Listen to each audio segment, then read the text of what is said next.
Ay nako, grabe. Minsan talaga yung masarap na ulam, yung simple lang, no? Yung ibabato mo lang sa mantika, tapos hintayin mo lang maging golden brown and crispy. Ako, ang sarap yung ulam yan. Napakadali. Pritong baboy, tara gawin natin. Yo, welcome to Pimp Your Food. Ito nga, meron tayo ditong 6 na hiwa ng pork liempo. Napakadali lang nito, Pinoy style na pinirito. Naglagay tayo dyan ng bawang, paminta, 3 kutsara ng patis at 2 hanggang 3 kutsara ng katas ng kalamansi. Oh, naku, Pinoy na Pinoy yan, boss. Tapos maglagay tayo dito, kalahating pakete lang nitong breading mix, no? Para naman hindi umalat masyado dahil may patis na yan.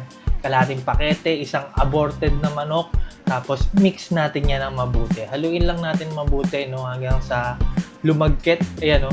Para, ayan, well distributed din ang ating mga pampalasa. Babad muna natin yan kahit mga 30 minutes lang kasi hindi naman makapal yung hiwa ng ating pork liempo. Habang ginagawa natin yan, gawa na tayo ng sausawan. Kayo bahala sa sausawan nyo. Ito ang trip ko, sibuyas, kamatis, maglalagay ako ng naghihingalo na liquid seasoning, tapos soy sauce. No? Ayan, kung gusto nyo mas maalat pa, lagay kayo ng asin. Ayan, tapos mix natin na mabuti. Inagahan ko yung gawa niyan kasi gusto ko magkatas yung ating kamatis. No? Kasi yung katas niyan ang sarap ilagay sa kanin. After 30 minutes, yan na yung nababad natin na liempo. Ayan, bread lang natin sa harina. Harina lang, plain, walang halong kahit ano. Kasi nga, ayun nga, maalat na yung breading mix at yung patis. Hindi yan matabang, promise. Malasa pa rin yan kahit plain na harina lang ang ating gagamitin. Coat lang natin, alam nyo na yan, skip na natin at atin nang iprito. Ayan o, syempre, sa pagpiprito, kayo na bahala, no? Tayo nyo lang yung preferred nyo na pagkakaprito. Kung gusto nyo, sunugin nyo, tostahin nyo, kayo bahala, kayo kakain, akin, yan lang, pwede na. Ayan o, ang sarap nyan.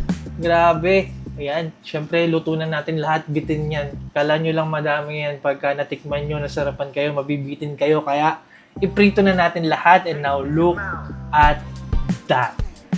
Diba? Sinabi ko naman sa inyo, tayo mga Pinoy, mahilig talaga tayo sa mga prito at the best to. Kung hindi lang talaga ako gutom na gutom, nako, magsasangag ako. Ang sarap niyan sa silog. Kaso wala na, nilantakan ko na eh.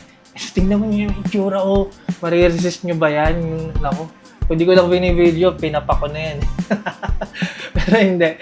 Grabe. Totoo naman, diba? Ang sarap ng pritong baboy at yan. Ang simple lang na ginawa natin. Kaya nyo rin yan gawin sa bahay. Pag may time kayo.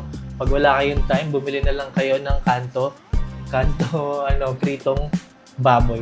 Ayun, sana nagustuhan nyo to. Maraming salamat sa palagi niyong panonood, pagtangkilik, pagsuporta at pagsubaybay. Ako po si Tipsy D. God bless sa inyong lahat. Peace!